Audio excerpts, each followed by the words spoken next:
Olá, bom dia a todos. Bom dia, gente. Vamos sentar, gente, todo mundo, para a gente começar? O croissant é uma delícia, mas a discussão também vai ser boa. Eu não comi o croissant, eu comi o iogurte, que confundiram inclusive com sorvete. Tem sorvete, viu, gente? Mas tá uma delícia. Vamos lá. Bom para dar aquela esquentada, no ânimo, para a gente começar esse debate tão interessante.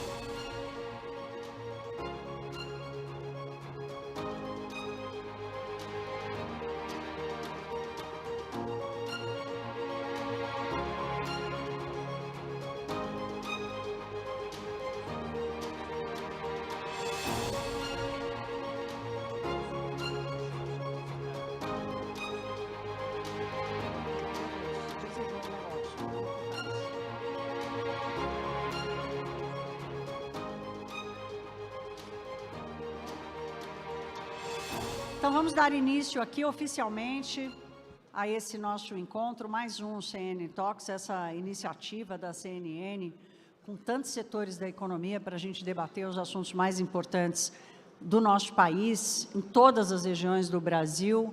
A CNN passa a assumir esse caráter e esse papel ativo no debate e na interlocução com a sociedade civil, e hoje é mais uma dessas oportunidades, né, Naka? Eu sou Thaís Herédia, sou âncora do CNN Money, analista de economia da CNN.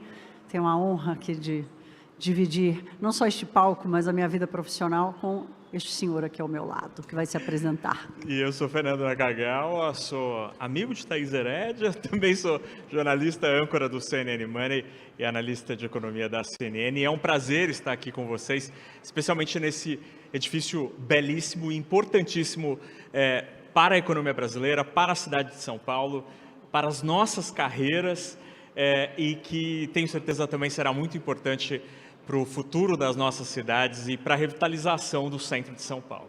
É isso que a gente veio fazer aqui. Eu e Naka já trabalhamos muito aqui, desde a época que ainda tinha pregão, né, Naka? Ficava aquele bando de gente gritando no pregão, era uma coisa super ativa. Mas vamos lá, a gente está ao vivo, nós estamos falando, claro, diretamente do prédio da B3, um dos prédios da B3, que é a Bolsa Brasileira. Nós vamos dar início, então, ao CNN Talks Construindo o Futuro. Esse é o tema que a gente vai discutir aqui. E, claro, está no centro da cidade, no centro antigo da cidade de São Paulo, uma referência para tantos lugares do nosso país e onde também a gente precisa debater exatamente o que a gente está fazendo para transformar a cidade, modernizar a cidade e, ao mesmo tempo, revitalizar o centro. A partir daqui é que o debate precisa começar, Naka. E nós estamos aqui com essa plateia cheia, com esse café maravilhoso, mas tem muita gente que não está aqui, está nos acompanhando. Nós estamos sendo transmitidos ao vivo pelo CNN Money, pelos nossos canais no YouTube, e também temos nossos colegas aqui da CNN fazendo a cobertura em tempo real para o nosso site cnnbrasil.com.br, também para CNN Brasil e para a filhinha dela, que é o canal CNN Money, toda a cobertura ao vivo, e estará lá, inclusive com vocês que estão aqui. CNN Money é filho do Fernando Nakagawa. Aqui no nosso estúdio de vídeo está o Caio Junqueira, que é o nosso analista de política da CNN, vai conduzir as entrevistas com todas as personalidades que a gente vai ouvir aqui hoje. Temos agradecimentos também para quem nos apoia. Sim, especial agradecimento a quem apoia essa discussão importantíssima, apoia a CNN. Obrigado por acreditar nessa discussão e obrigado por acreditar neste assunto. Então, eu agradeço a Brookfield, a B3, o Secov São Paulo, a Prefeitura de São Paulo e também a SP Negócios. Vamos começar? Obrigada, Naka. Até já. Eu vou chamar ao palco o prefeito Ricardo Nunes para a gente dar início a esse debate.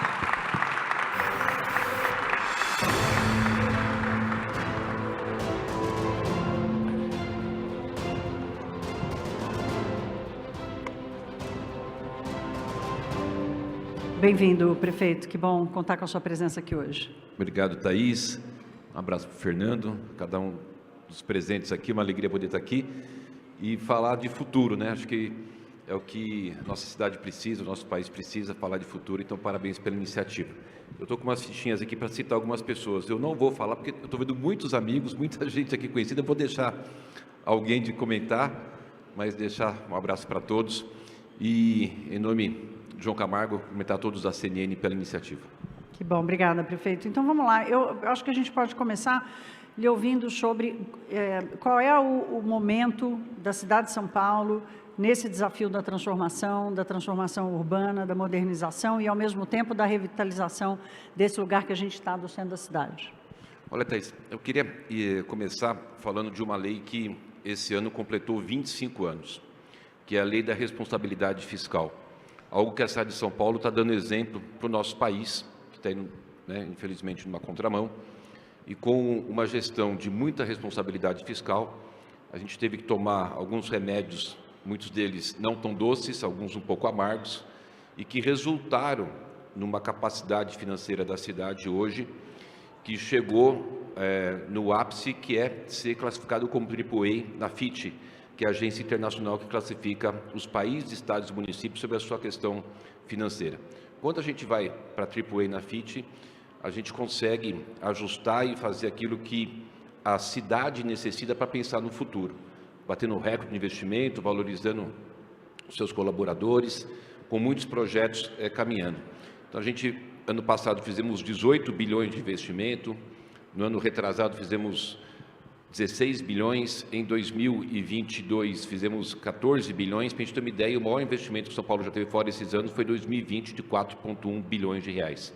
Então, nós mais do que quadruplicamos a capacidade de investimento e também fizemos ação super importante de atrair o privado com aquilo que a gente chama, valoriza e tem um compromisso de ser uma cidade com a situação de que a segurança jurídica é algo muito sério para a gente. Então, a gente tem aqui pessoas do Secov, por exemplo, pessoas de vários setores que vieram empreender na cidade. E essa questão de responsabilidade fiscal, segurança jurídica, nos trouxe algumas questões muito importantes. Só para a gente ter uma ideia, nos últimos 4 anos e 6 meses, portanto, de 2021 a junho de 2025, vou passar um dado para vocês impressionante. 84 mil empresas, não estou falando de 84, 8 dezenas não, 84 mil empresas saíram de outros estados e municípios e vieram para São Paulo. Abriram novas 820 mil empresas. O que isso fez? Nós aumentássemos a nossa arrecadação, mesmo só tendo diminuído impostos. Nós diminuímos vários impostos, eliminamos taxa. Com o aumento da arrecadação, a possibilidade desses investimentos e a geração de emprego e renda, Thaís. São Paulo hoje tem o menor índice de desemprego desde a série histórica, hoje de 5,8%. Então, acho que a receita ela é simples, só precisa ter coragem de fazer, colocar em prática e aí as coisas vão acontecendo. No decorrer aqui eu vou poder falar de um pouquinho desses frutos que a gente está colhendo dessas sementes que foram plantadas durante esse período.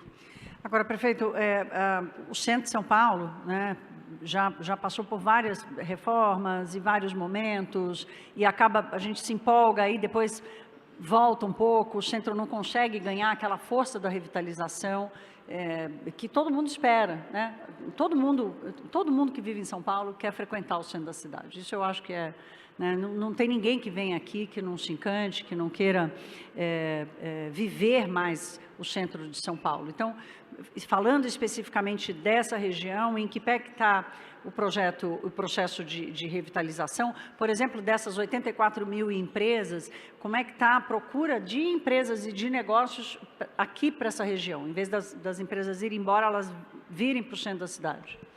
Thaís, só para você ter ideia, só nessa região central, desses empregos foram gerados, 65 mil foram aqui nessa região central. E a gente está fazendo muitos investimentos. Aqui na frente mesmo da B3, nesses calçadões, a gente está aqui na frente, inclusive, da sede do Smart Sampa. Só nesses 23 calçadões, nós estamos investindo 63 milhões de reais para revitalizar, reordenar. Então, a gente não está fazendo só a troca superficial, toda a parte subterrânea, Evidentemente, tivemos algum atraso, infelizmente, mais uma vez a Enel quis nos cobrar 7 milhões de reais para ela arrumar a caixa dela. A Comgás não cobrou, as empresas de telefonia não cobraram, a Sabesp não cobrou, só a Enel quis nos enfiar a faca cobrando 7 milhões de reais para fazer a tubulação dela, porque quando a gente tira essas pedras portuguesas que estão muito degradadas e coloca um piso novo, se eu não arrumar embaixo, depois você vai ter que quebrar para arrumar. Então, por exemplo, aqui, bem na nossa frente, vocês vão sair aqui, vão ver aí tudo sendo reformado. O Smart Sampa é fundamental. Todas as pesquisas, inclusive a CNN nos trouxe isso muito, de que a maior preocupação da população hoje é a segurança. Então, uma parceria com o governador Tarcísio, que também é fundamental para o sucesso, né? Se não fosse essa parceria com o Tarcísio, as coisas não teriam caminhado. A gente ampliou muito a presença da Polícia Militar na região, com a operação delegada. Nós estamos investindo 1 milhão por dia. Ontem, Thaís, eu gastei 1 milhão. Gastei não, investi 1 milhão. Hoje 1 milhão, amanhã vou pôr 1 milhão com a operação delegada. O que é isso? São policiais militares de folga que trabalham fardado, armado. Vocês vão ver muitos policiais com um jaleco verde circulando pelos centros. São esses que a prefeitura remunera para ajudar na segurança. Nós temos hoje 2.400 policiais militares atuando em São Paulo. Aumentamos o nosso número de policiais municipais em 2.000. Dei 74% de aumento na carreira inicial dos policiais. Tirei 22 estilingue e coloquei pistola automática, treinamento, fuzil, veículo e a tecnologia com o Smart Sampa de sucesso. Em 7 meses, mais de 3.000 pessoas presas em flagrante, mais de 1.500 foragidos da justiça presos, e as ações estão caminhando. Então, a gente trouxe segurança, investimento. Outro dia eu encontrei o Ordini numa reunião. O Ordini está aqui? Não. Meu Deus, está aqui o Ordini. Você está... Desculpa, Ordini. E o Ordini me contava de tantos e tantos comércios que estão vindo para cá, que estão abrindo, que estão interessados, que têm procurado a associação e a Associação Comercial de São Paulo, que é uma instituição que eu queria aqui fazer uma referência, que é uma grande parceira, porque tem entidade que vai lá só reclamar, só reclamar, só reclamar. E tem entidade que vai lá e fala o seguinte: o que eu posso ajudar? E é isso que a gente vai conseguir fazer, né, com que nosso centro, nossa cidade fique cada dia melhor. Então, são muito investimento. E aí tem outras questões aqui que a gente está fazendo. Ontem foi liberado no Tribunal de Contas do município a nossa PPP do Parque Dom Pedro, 700 milhões de investimento. Eu quero aproveitar exatamente esse gancho, prefeito, para falar sobre parcerias de investimento. Hoje, quando a gente olha para a curva de investimentos no Brasil, investimento na infraestrutura, basicamente, o descolamento entre a capacidade do setor público e, efetivamente, o investimento que o setor público está fazendo versus o setor privado é visível, uma boca de jacaré gigante, né? E claro que o marco dessa guinada foram os marcos regulatórios de uma década atrás, ou quase uma década atrás, onde começou-se a discutir a necessidade da segurança jurídica, que o senhor colocou aqui para o investimento, instrumentos de financiamento, mercado de capitais, né? Olha onde a gente está, né? A gente está no berço do mercado de capitais do Brasil, que soube aproveitar essa oportunidade e lançar mecanismos de financiamento. Então, eu quero que o senhor divida conosco agora exatamente como estão essas parcerias, como é que está não só o interesse, mas o investimento real, né, privado, aqui nessa região. Muito grande. E tem uma questão importante que eu queria salientar, Thaís. O empresário, eu estou prefeito, mas eu sou empresário, vou continuar nessa atividade quando terminar meu mandato em 28. O que o empresário precisa? Que o poder público não atrapalhe, que não fique criando, que nem criar agora mais o IOF, que não fique criando imposto, não fique gerando dificuldade. Desburocratização, a gente conseguiu avançar bastante. E você deixar o empresário poder tocar e fazer as ações, isso já é um grande investimento. Não é um dinheiro na ponta, mas é um investimento. O quanto que o setor imobiliário está desenvolvendo, o setor de tecnologia. Então, acho que isso não pode ser deixado ou desconsiderado como um investimento, que pode parecer estranho para muitos, né, FIF? Mas, né, o governo do Estado, a Prefeitura, tem feito muito isso de desburocratizar e está com a porta muito aberta. E outras questões que a gente tem desenvolvido. A gente vai ter aqui uma PPP do Parque Dom Pedro, 700 milhões. Vamos lançar daqui a pouquinho o Esplanada da Liberdade, outros 300 milhões. O Tarcísio está fazendo aqui, vai trazer o centro administrativo do governo do Estado para o centro de São Paulo, também através de PPP, né, FIF? Ou seja, essa relação importante de fazer o trabalho junto com o privado. O programa habitacional que a Prefeitura de São Paulo está fazendo, o Pode Entrar, o maior programa habitacional do nosso país, Hoje nós temos mais construções do que o governo federal tem no Brasil inteiro. Estou com 43 mil unidades de habitações em obras hoje. Agora são 10 horas e 50 minutos. Nós estamos com 43 mil unidades, porque eu faço o edital, o privado constrói, sai mais barato, você fomenta a economia e dá mais agilidade.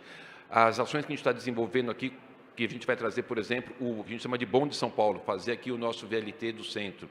As ações que a gente está fazendo já está em obras aqui, o BRT Radial Leste, que sai aqui do Parque Dom Pedro e vai até a Zona Leste, inclusive que vai conectar com o BRT Aricanduva. As ações que a gente tem desenvolvido, que já foi desenvolvido pelo Bruno Covas, do Anhangabaú, enfim, é um conjunto de ações, né? E o privado, como por exemplo, ali o Martinelli, né? Hoje tem uma ação muito importante de visita, de atividades, lá na parte superior do Martinelli, ou seja, está muito conjunto. E os incentivos, só para você ter ideia, a gente está colocando R$1 bilhão para poder pegar prédios que estão ociosos, a gente financia não, nós aportamos 25% do valor da reforma, né, sem retorno, para a pessoa poder pegar aquele prédio que está ocioso, requalificar e dar atividade por pelo menos 10 anos. Ou seja, é muita coisa, poderia falar aqui bastante coisa, mas tem muitas ações que a gente está desenvolvendo aqui no centro, e eu não tenho dúvida que já está bem melhor e vai ficar cada dia melhor. Né? Se a gente vê hoje a Praça da Sé, se você colocar no Google e buscar a Praça da Sé, abre para mim, Thaís? Vou abrir. E buscar no Google a Praça da Sé 2020, naquele momento da pandemia 21, né, parecia um camping, né? Hoje está super bonita. O padre Baronton, que é o pároco ali da catedral, outro dia eu estava lá na missa e ele falando, aproveitar que o prefeito está aqui, dizer o seguinte, a gente está com as missas lotadas, a visitação aqui está sendo excepcional, porque o poder público fez uma ação muito forte e o nosso centro voltou a ter vida, né? Marcelo Branco, um grande parceiro da habitação, a gente tem feito muita coisa conjunta. Dr. Renato Nalini, né, nessa área que a gente tem trabalhado tanto aí, de mudanças climáticas, né, os exemplos que a gente tem dado com relação à questão do meio ambiente. Pronto, então, parece até que a gente combinou, mas não, cada finalzinho da sua fala é o ponto que eu quero puxar para a próxima pergunta. Pensando em planejamento urbano, prefeito, São Paulo é uma cidade que enfrenta tudo com muita intensidade, né? Os eventos climáticos, as enchentes, e mesmo do ponto de vista das questões sociais, da desigualdade, e que, na verdade, é um desafio do Brasil todo. Mas, pensando em planejamento tributário, diante desses desafios, desafio climático e desafio social. Olha, é super importante, né? Falei planejamento tributário, será? Não, né? Falei, não? Eu achei que eu tinha cometido um ato falho, talvez. Desculpe, prefeito. Não, que isso. Acho que é costume, mas vamos lá, planejamento urbano. Olha, a gente pode ter bastante orgulho do que está sendo feito. Eu posso falar para vocês assim, com muita tranquilidade que a cidade de São Paulo está dando um grande exemplo para o Brasil e para o mundo com relação à questão das responsabilidades com o meio ambiente, os enfrentamentos às mudanças climáticas, a nossa mudança de frota dos caminhões que fazem a coleta de lixo, que são a diesel por biometano, e o biometano produzido do nosso aterro lá em São Mateus.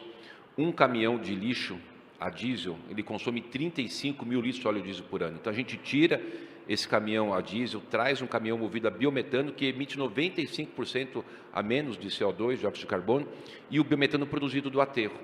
A gente tem já 60 caminhões desses que a gente substituiu, são 520, até 2027 todos os 520 serão a biometano. As ações com os ônibus elétricos, a gente já tem 6 bilhões de reais disponível para substituição.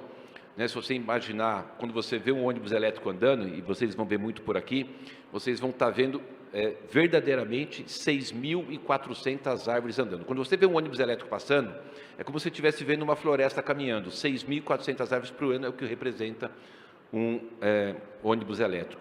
Que a gente, né, tira essa questão da emissão dos poluentes. Tem um dado importante, São Paulo tem 7 milhões de veículos que circulam todos os dias, 1.300.000 motos.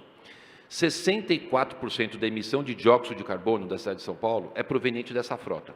55% dos ônibus, são 13 mil ônibus, e desses caminhões. Quando a gente tira esses ônibus a diesel, né, lembrando, um ônibus a diesel consome quantos litros de diesel por ano, Naline? 35 mil. Nós temos, na Prefeitura de São Paulo, a gente faz pergunta para todo mundo saber que quando você tira um ônibus a diesel, você deixa de consumir 35 mil de óleo diesel. Então, são investimentos bastante grandes e relevantes que está caminhando. A gente não andou mais com a substituição dos ônibus a diesel por elétrico por conta da ele não ligar energia ou por conta de que a fábrica de elétrico não tinha ainda capacidade. Hoje já está criando ritmo. A área de cobertura vegetal, nós fomos para 54% de área de cobertura vegetal. As áreas que a gente está ampliando de floresta pública, hoje nós temos 15%, que são os parques municipais, parques estaduais, áreas indígenas. Vamos levar isso para 26% de floresta pública, porque eu estou desapropriando 11% do território da cidade. São florestas privadas que eu estou desapropriando. É maior do que Paris, para a gente ter uma ideia, né, da dimensão que é isso. Então, a gente vai ter mais de um quarto da cidade de área de floresta pública.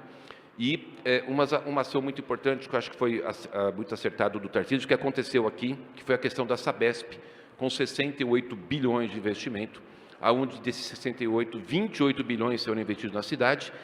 E eu sempre tenho falado, São Paulo não é uma ilha. Acabou o tempo. Mas eu vou concluir. Não é uma ilha. Mas a gente pega Guarulhos, né, que só tem 20% de esgoto tratado, o que produz lá de esgoto acaba vindo pelo Tietê. Então, a gente precisa tratar da questão do saneamento de uma forma ampla e foi muito acertado essa ação do Tarcísio, porque tem uma responsabilidade com relação à questão da universalização do saneamento, que tem tudo a ver com a questão do meio ambiente. A população da cidade agradece, prefeito, e acompanha de perto tudo que está acontecendo aqui. Quero agradecer a sua participação, sua vinda aqui à B3 para o nosso CNN Talks. Até uma próxima. Obrigado, Thaís. Só fazer um convite, dia 18 eu vou estar aqui com o martelo do Thor, martelo do Tarcísio. Nós vamos fazer a venda de CEPAC, tem muitos empresários. A expectativa é adquirir 2,8 bilhões de CEPAC e esses 2,8 bilhões, 100% serão investidos em reurbanização da favela do Paraisópolis. Então, dia 18, quem puder vir, vai ser mais um grande avanço da cidade. Muito obrigado pela oportunidade de estar aqui com vocês e por me escutarem. Um abraço. Obrigada, prefeito. Vou chamar o Fernando Nakagal agora, que vai tocar o próximo debate.